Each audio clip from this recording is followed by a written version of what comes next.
Insightful podcasts by informative hosts.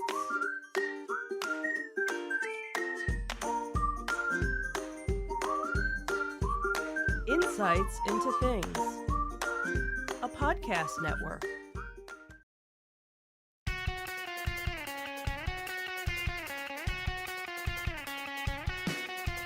Welcome to Insights into Entertainment, a podcast series taking a deeper look into entertainment and media.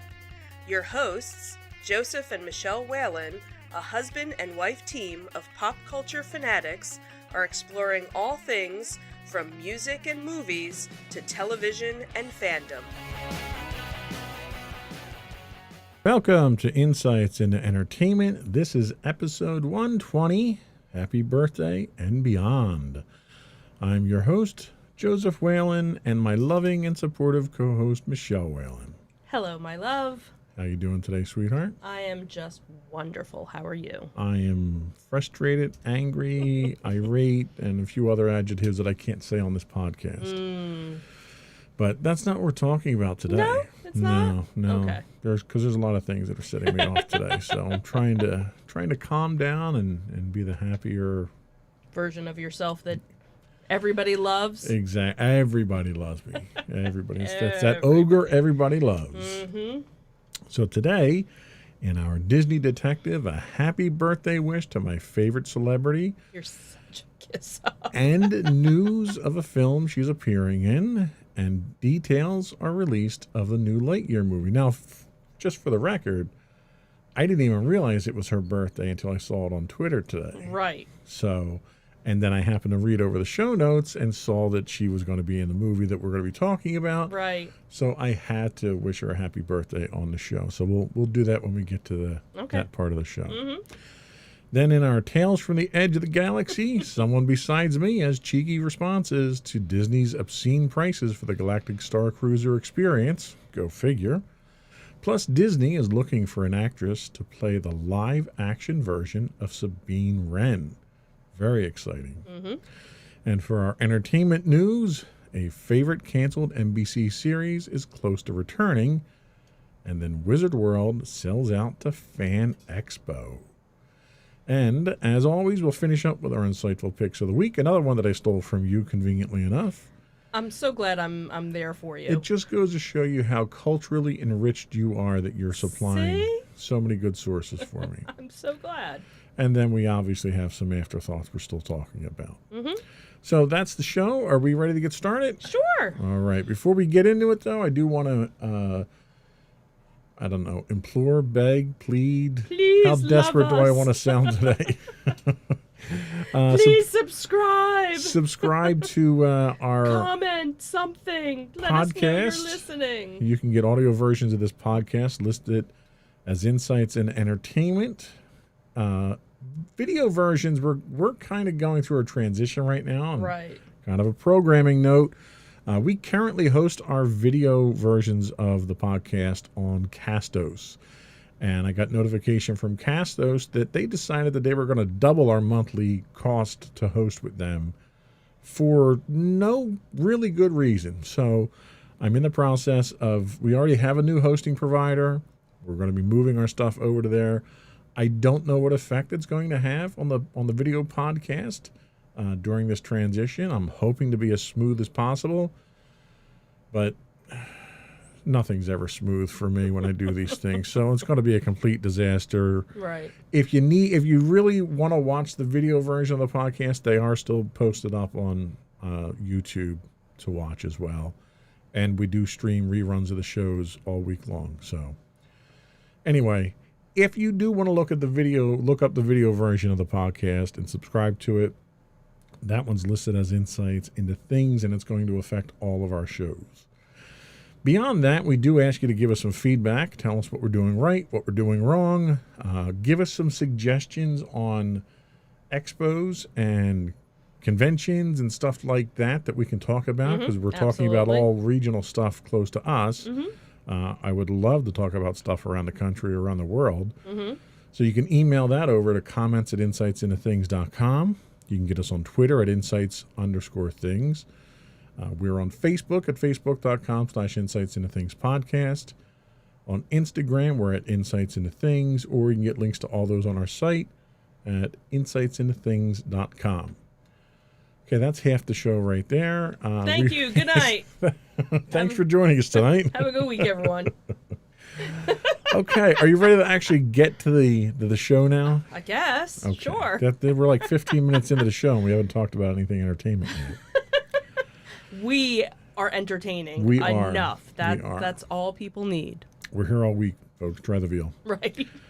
All right, let's get into it. Sure.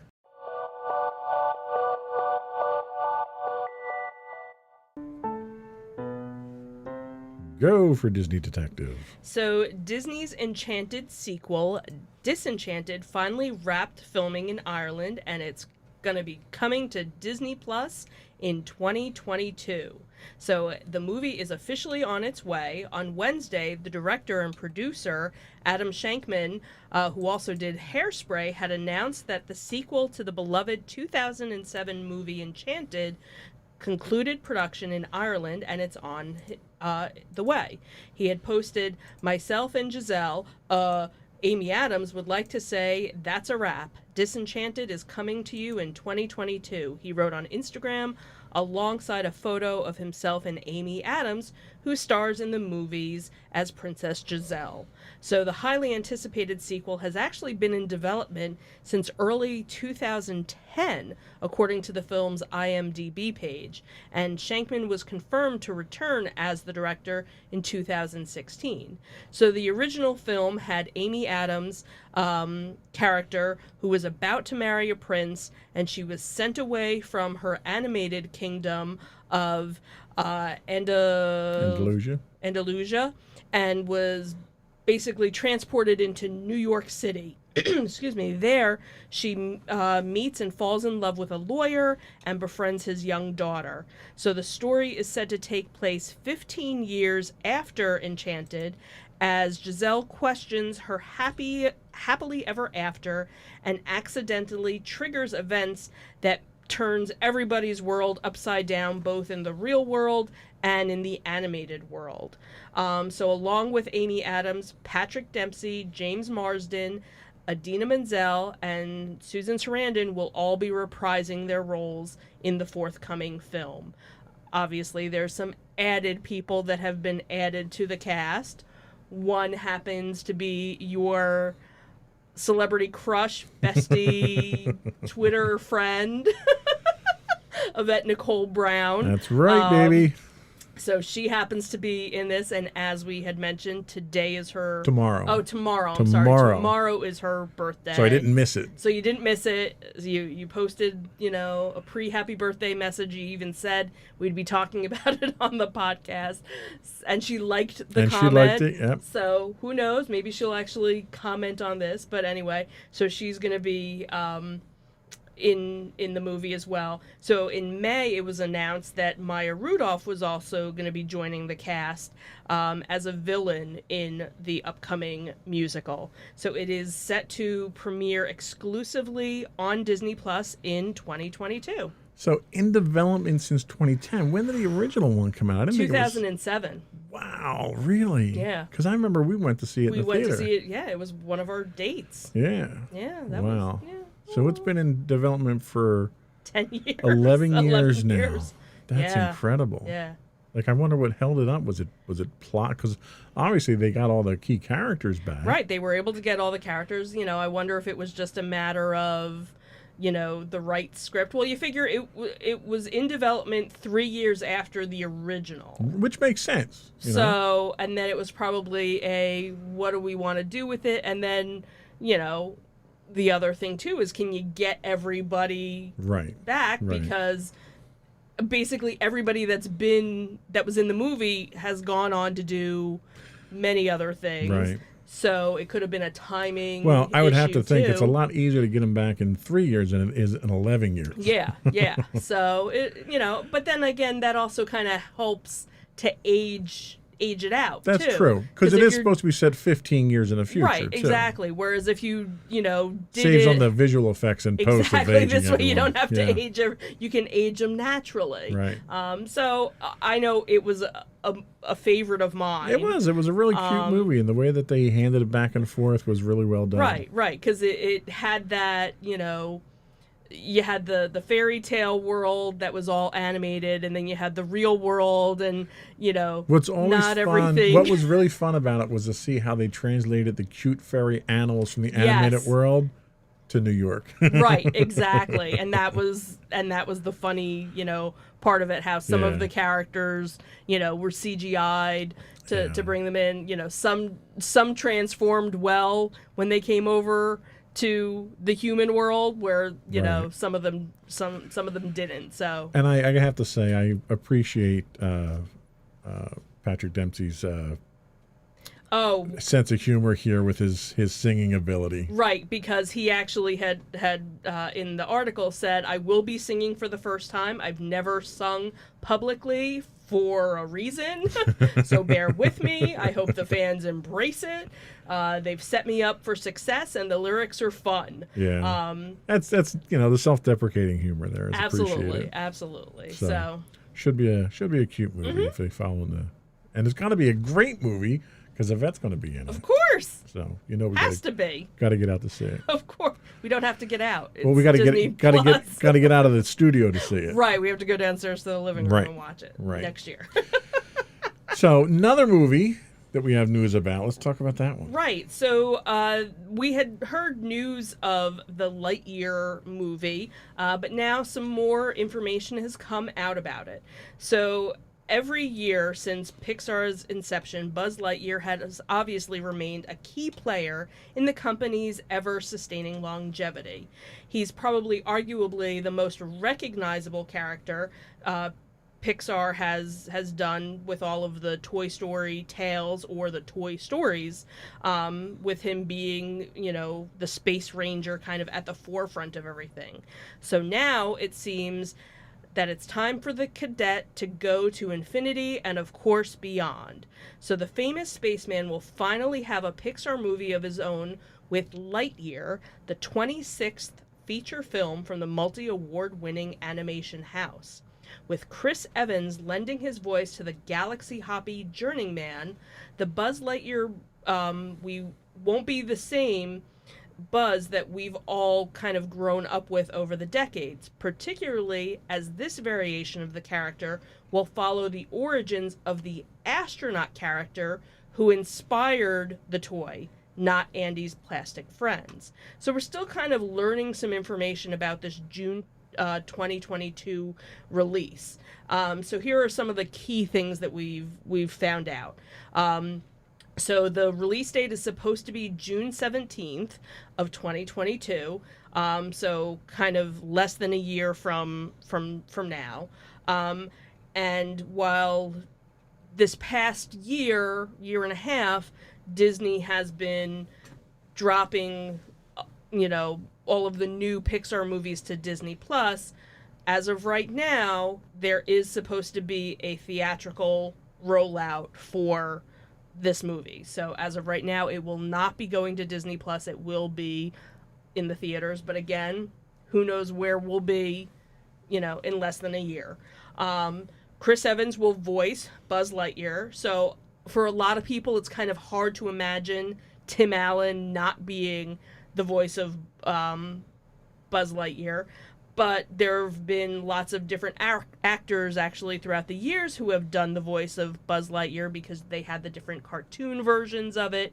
But obviously Tim Allen always did the animated films for it. So this will be a little bit of a change.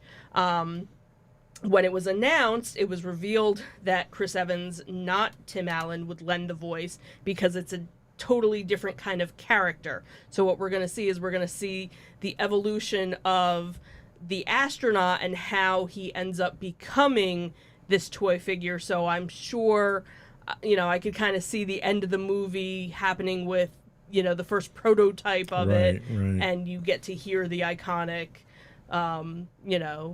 sayings from Tim Allen.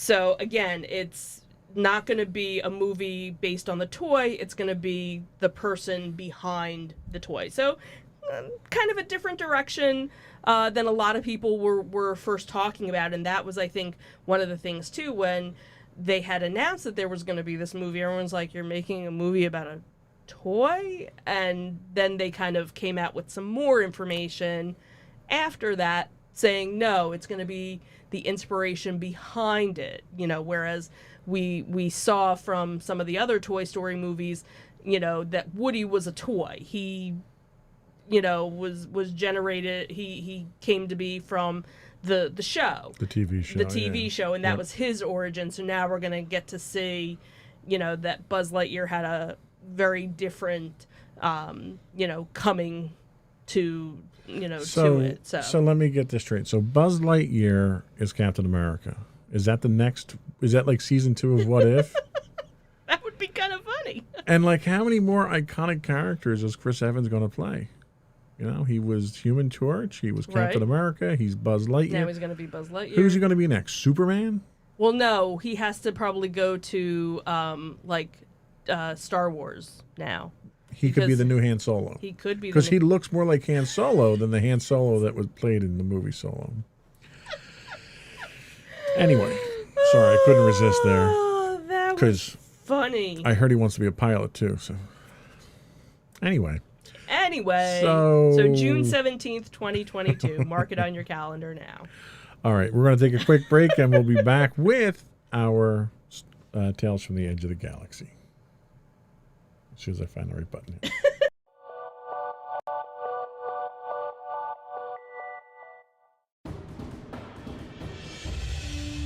For over 7 years, the Second Sith Empire has been the premier community guild in the online game Star Wars: The Old Republic. With hundreds of friendly and helpful active members, a weekly schedule of nightly events, annual guild meet and greets, and an active community both on the web and on Discord. The Second Sith Empire is more than your typical gaming group. We're family. Join us on the Starforge server for nightly events such as operations, flashpoints, world boss hunts, Star Wars trivia, guild lottery, and much more. Visit us on the web today at www.thesecondsithempire.com.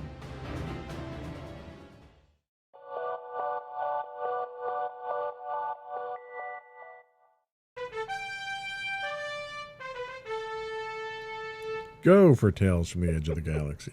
So, after Disney revealed the very pricey cost for the new Star Wars hotel, it seems that Universal Orlando has an amusing, cheeky response. Besides, everything that we were talking about last week. Good for them. So, since the advent of social media, brands have found increasingly unique ways to reach out to their customers online. Some interact directly with fans, some harness the power of memes, and some engage in some good-natured trolling of their competitors. And that's exactly what Universal Studios did after Disney revealed the very pricey cost of the new Star Wars hotel.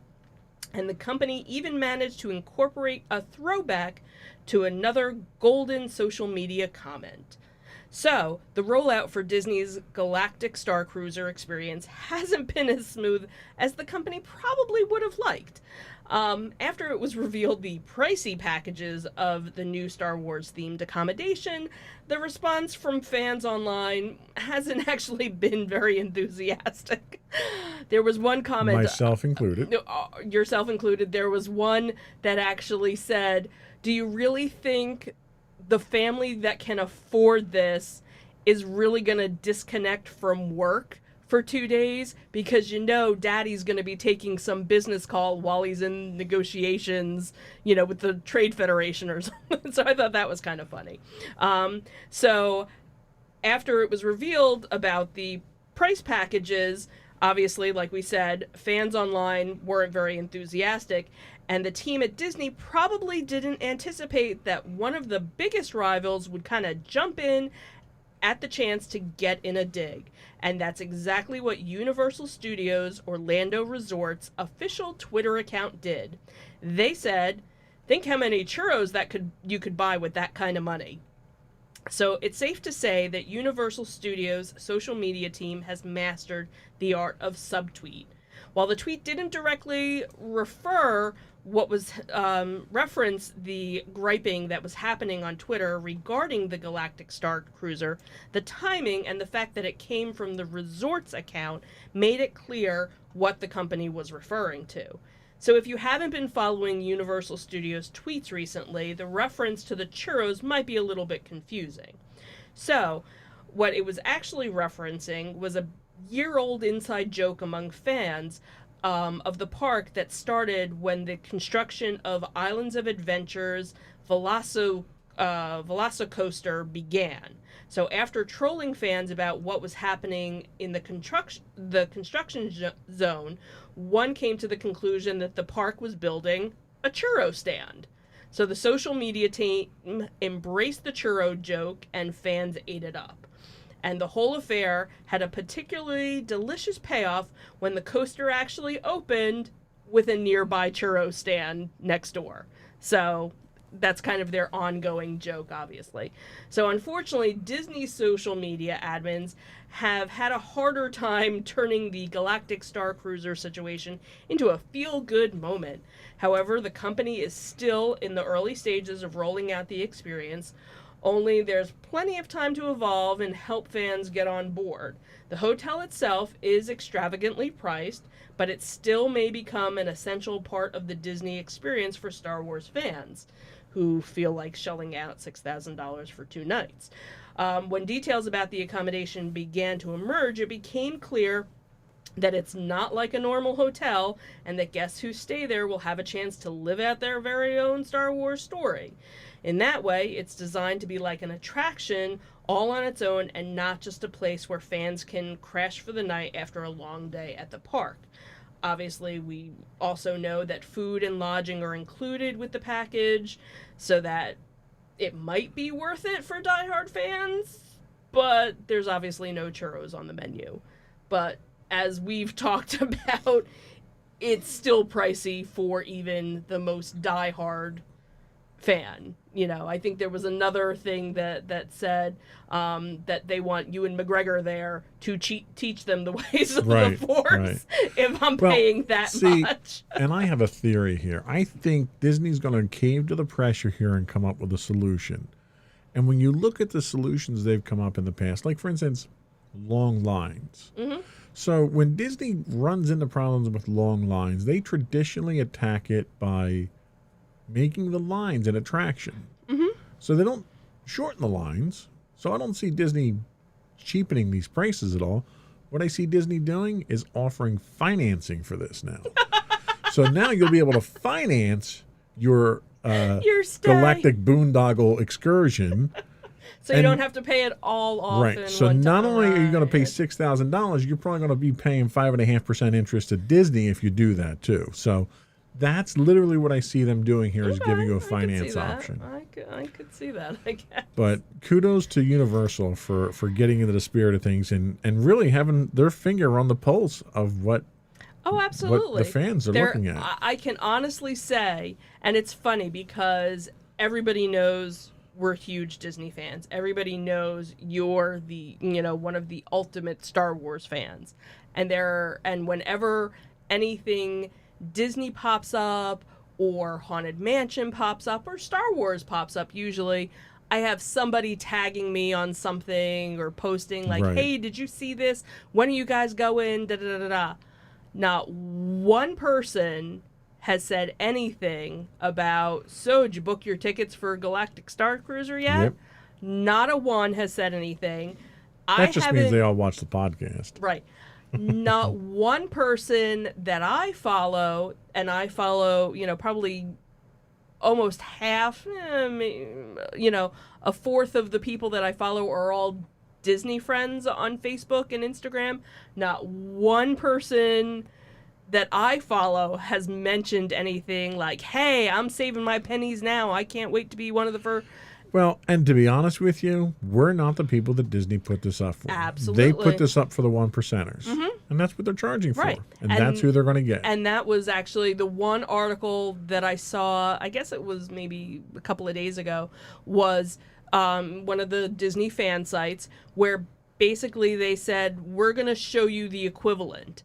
And it was, taking into account the Grand Floridian, a 2-night stay at the most expensive room. Yeah. And okay, so food's included, so let's make a reservation at this exclusive restaurant. And okay, one park ticket. And they did screenshots from Disney.com, DisneyWorld.com, just to compare. And it still didn't even come up to close to being, how much they were doing for this. So. Yeah.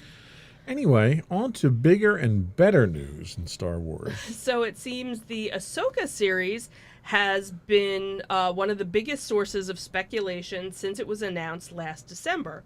So the character made her live-action debut in late November of 2020, who was played by Rosario Dawson in the 5th episode of The Mandalorian's 2nd season. So many fans assumed that this would be the place where more characters from Star Wars Rebels would start to make the jump to live action. And rumors from these past 6 months have run in that direction too. So now it seems The Hollywood Reporter is stating that Lucasfilms is looking for an actress to play Sabine Wren, the Mandalorian from the animated show.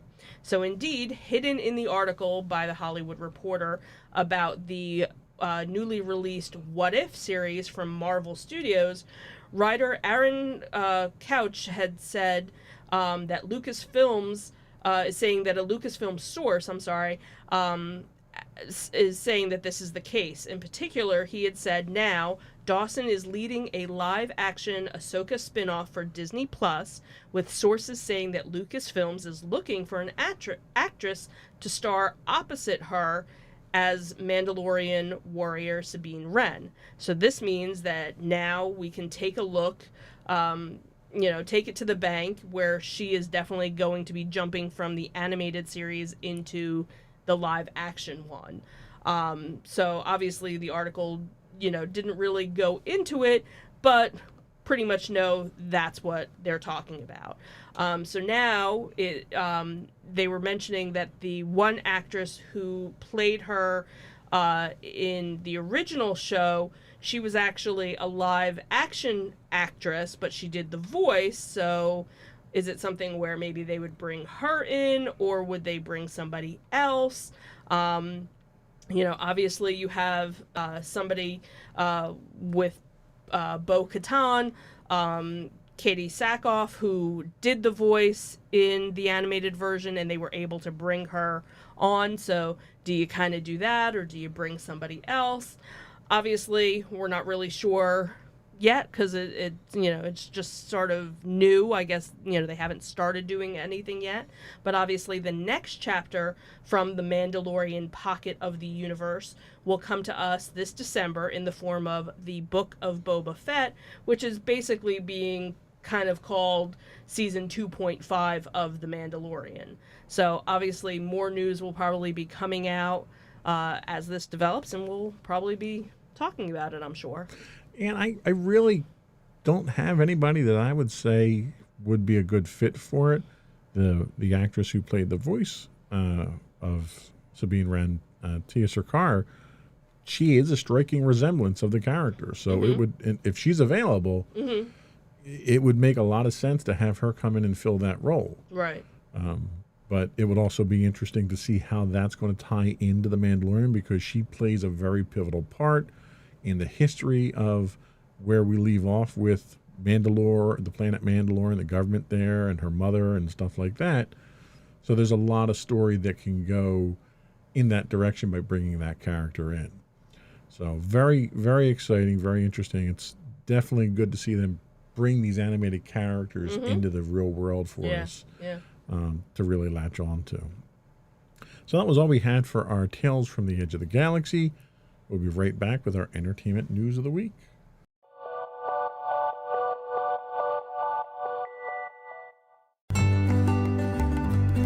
In Insights into Teens, a podcast series exploring the issues and challenges of today's youth. Talking to real teens about real teen problems. Explore issues from braces to puberty, social anxiety to financial responsibility. Each week, we talk about the topics concerning today's youth. We look at how the issues affect teens, how to cope with these issues, and how parents, friends, and loved ones can help teens handle these challenges. Check out our video episodes on youtube.com/insightsintothings. Catch our audio versions on podcast.insightsintoteens.com or on the web at insightsintothings.com.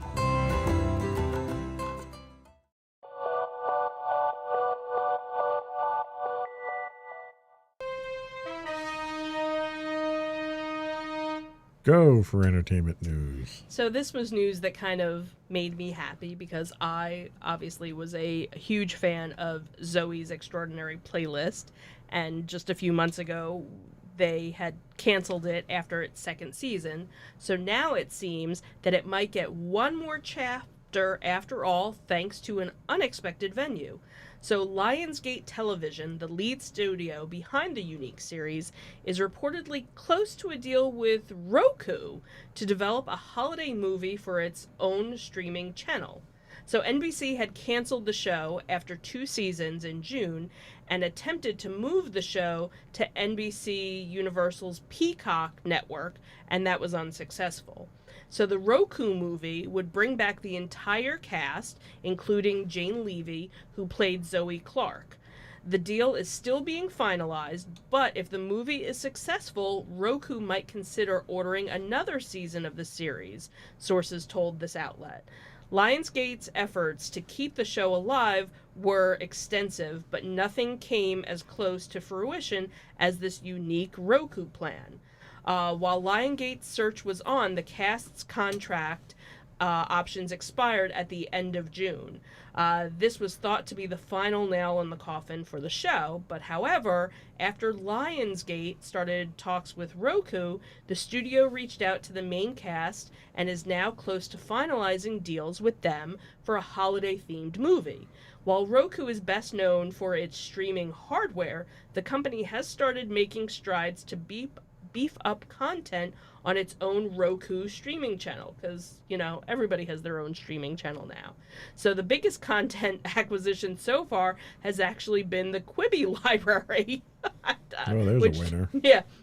Bringing all of the content created by the failed mobile short-form streaming experiment to the Roku channel.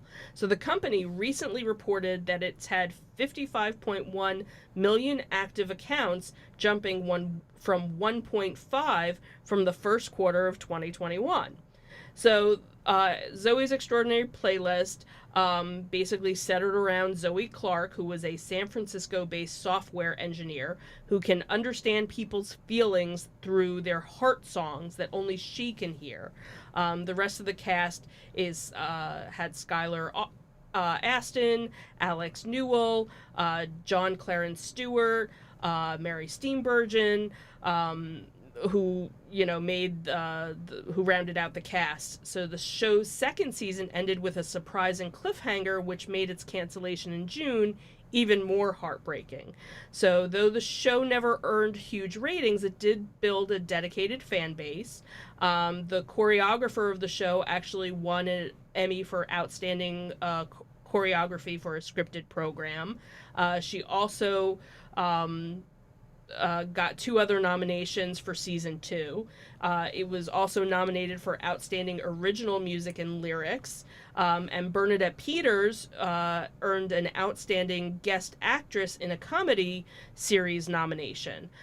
So both of the seasons are available to stream on Peacock. And if this comes to light, it'll kind of be a nice way to kind of send off the series. You kind of get some sort of finality, you know, to it, which I always like when they're able to kind of do that. So should I watch this so we can guarantee that it never comes back again after this? I know it's not coming back. Well, you never know. If they said that that's true. If they get enough people on, if they get enough people that are interested, then they could bring back another season of it. Maybe unless I watch it, of course. Right. So don't wait till back. the holiday season, and then we'll see. Fair enough. But thank you. I appreciate it. Let's talk Wizard World. Yeah, so this was news. I think it came out today, I believe. So Wizard World just sold its conventions to Fan Expo.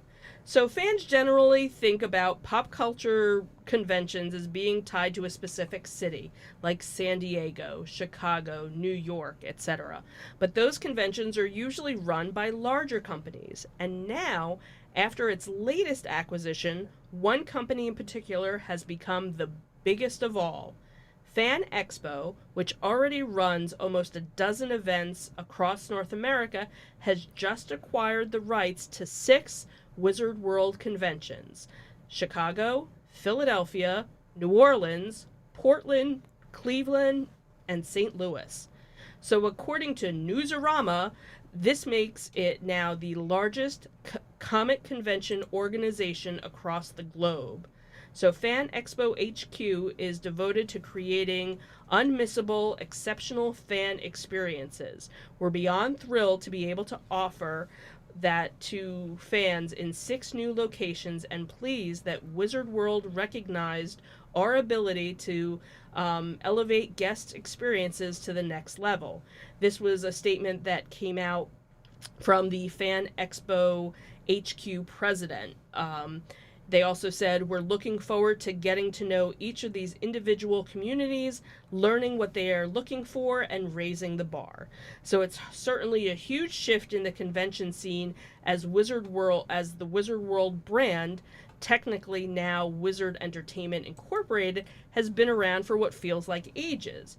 It was originally established back in 1991 as Wizard Press and was the publisher of the famous Wizard magazine. It was basically the source to find out about comic books and other nerdy news before the internet took over, and later went to establish a fan base of conventions and more. But as the Beat points out, things weren't always smooth for the company.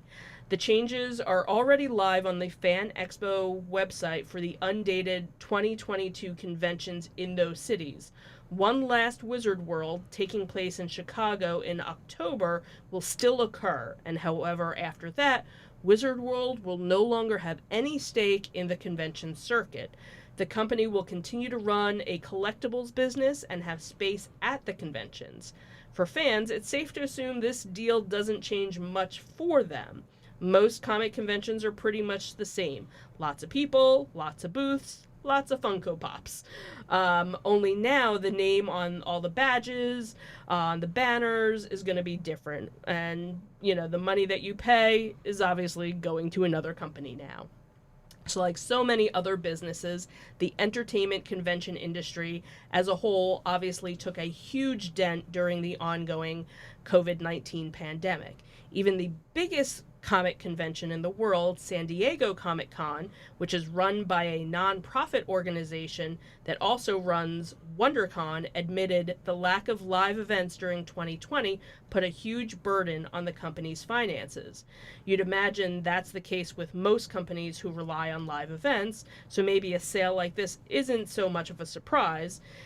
The surprise would be if it's the last one.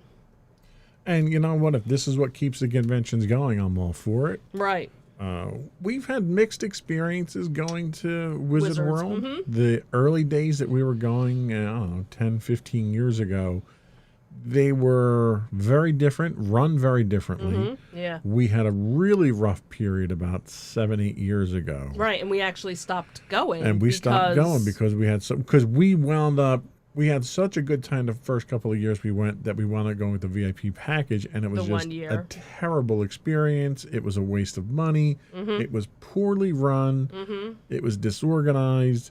So the consistency in which Wizard, because they would bring in different local groups to run events, right? Different management groups and stuff. Right, like it wasn't the same group that went from city to city. Exactly. So you had a very inconsistent experience year over year. Right. So maybe having this in the hands of a group that their sole purpose is that they run conventions might lend itself to that consistency and give us that experience that we're looking for as fans. And this might be why the venue changed, because we noticed when they finally announced the dates for Wizard Philadelphia, it was a totally different location. Possible. So I'm guessing, But this transaction just happened, so I highly doubt it was contingent upon that. I don't know, because things don't just happen. Well, because Chicago's already scheduling and going on, and that's still a Wizard production. Right, but that's the thing is that's the last, I think the one thing that we're failing to take into consideration here is that this Wizard World event that they're having is not happening at the same time, and it was happening unscheduled, off the regular schedule. Right. So it's entirely possible they either didn't want to deal with the restrictions that were going on at the convention center, because Philly's under different restrictions than the Greater Expo Center is, because Greater Expo is not under City of Philly regulations. Yeah, I don't know. But that's the whole thing is the timing of, because again, a deal just doesn't happen. Right, but you've seen that you can throw something together pretty quickly at the Greater Expo Center. That's exactly what Monster Mania did. True. So maybe if they decided restrictions are easing and we want to have something, well, Philadelphia Convention Center is not available. We can't book it on the budget we have right now. Let's book Greater Philadelphia. We know we can get in there, and then we'll do the best we can. Yeah, who knows? So, but we'll see. Hopefully under new management, it's going to be a return to what we enjoyed before. Mm-hmm. Yeah. But I just wanted to come back, period. Right. I want conventions to return. Yeah. So that was all we had for our entertainment news this week. We'll be right back with our insightful picks of the week.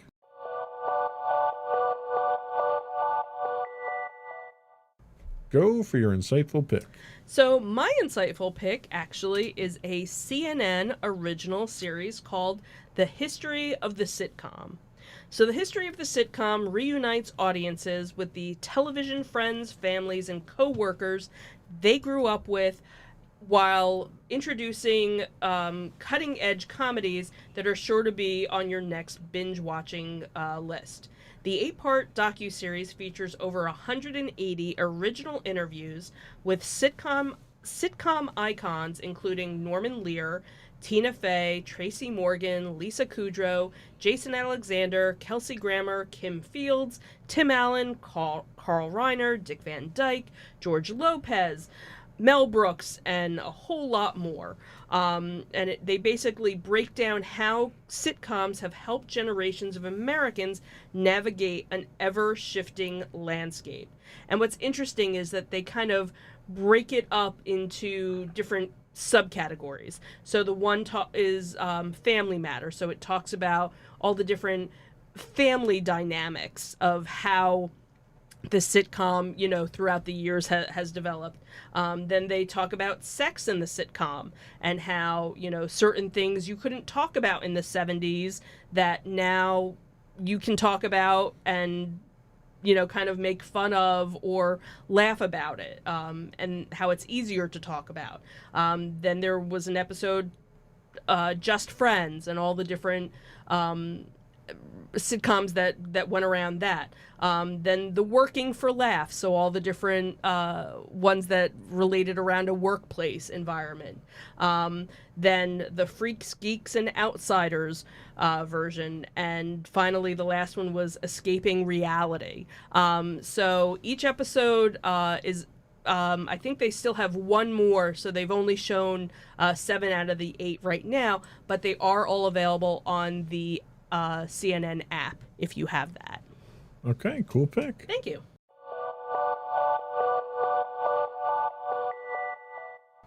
So my pick this week is another pilfering of yours.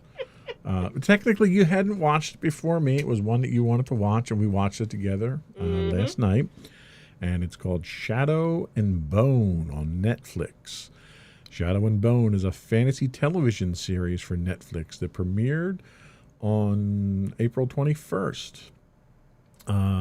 It's based on two series of books in the what they call the Grisha verse, created by American author Leigh Bardugo. Her trilogy, the first of which is Shadow and Bone, and the duology that begins with Six of Crows. All 8 episodes of the first season premiered on April 21st, adapting Shadow and Bone and an original storyline featuring the Crows. In June 2021, the series was renewed for a second season, also consisting of 8 episodes, adapting Siege and Storm and another original storyline featuring the Crows. So, the Grisha are people who can practice what they call the, quote, small science. Ravka is one of few places they can live safely. They are trained for the Second Army and divided into 3 orders. The ethereal Kai summon natural elements like wind or fire.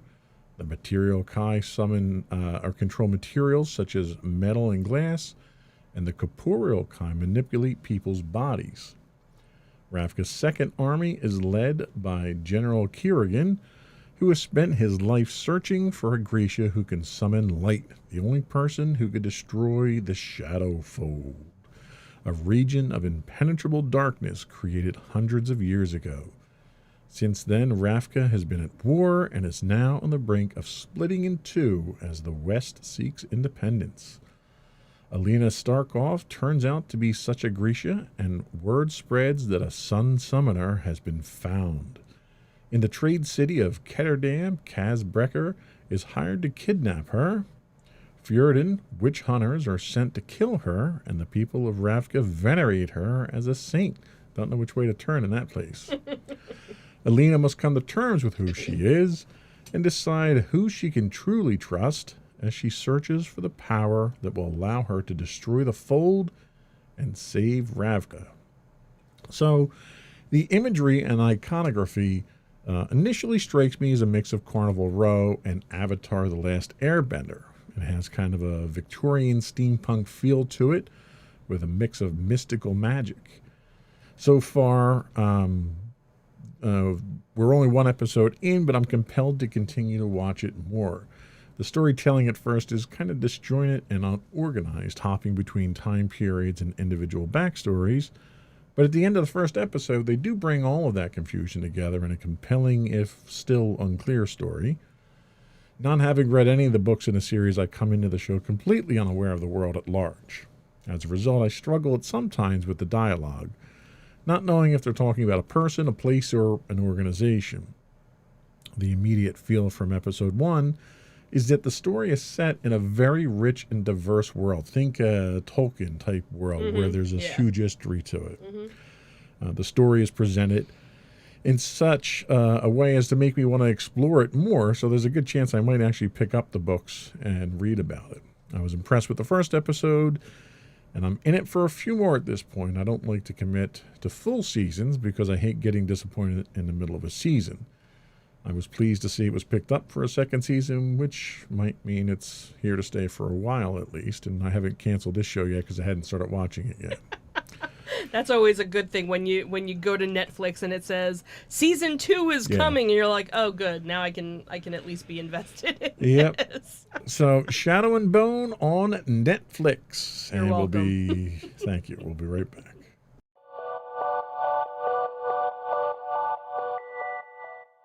So what else did we have? We have some afterthoughts that we're hammering home for people. Sure. So this weekend in Cherry Hill is Monster Mania 46. If you're not in the Cherry Hill area or not interested in going to that one, then in September in Hunt Valley, Maryland is Monster Mania 47. And then October 22nd to the 24th is Monster Mania 48 in Oaks, Pennsylvania. Then, of course, we have the Carnival Collections free toy show, which will be September 11th. And that's a really little toy show. Again, maybe 10 tables. But the venue is one of those that's kind of interesting and very unique to walk around and look at as well. Part of the toy show from the organization that does that one, they do the Delaware Train Show and the Oktoberfest Toy Show, which is the, I guess probably the first weekend, maybe second weekend in October 9th and October 10th, and that's in Newcastle, Delaware at the Lightyear Shrine Center. So again, it's the Delaware Train Show on Saturday, and then the Oktoberfest Toy Show on Sunday. Then, of course, we have RetroCon, which is going to be in September, the end of September 25th and 26th at the Greater Philadelphia Expo Center. And why is it greater? Because they said so. Right.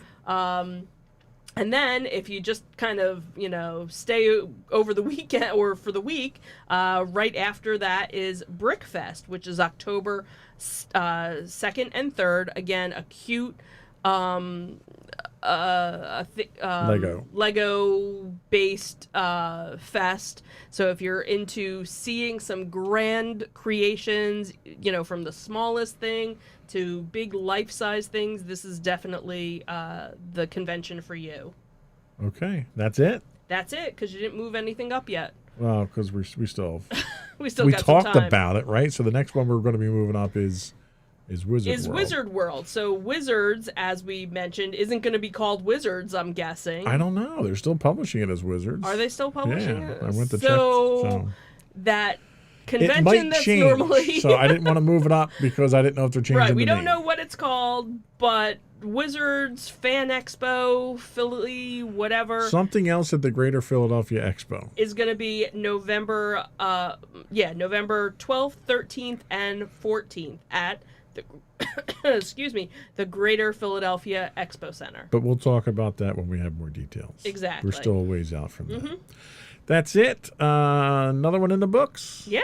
We're going to plug the show at the end here, or I don't no? know. Are you? All It's right. up to you. I don't know. We kind of milked that. All right. You know what? Subscribe to the podcast. You can get audio versions of the podcast. This is Insights into Entertainment.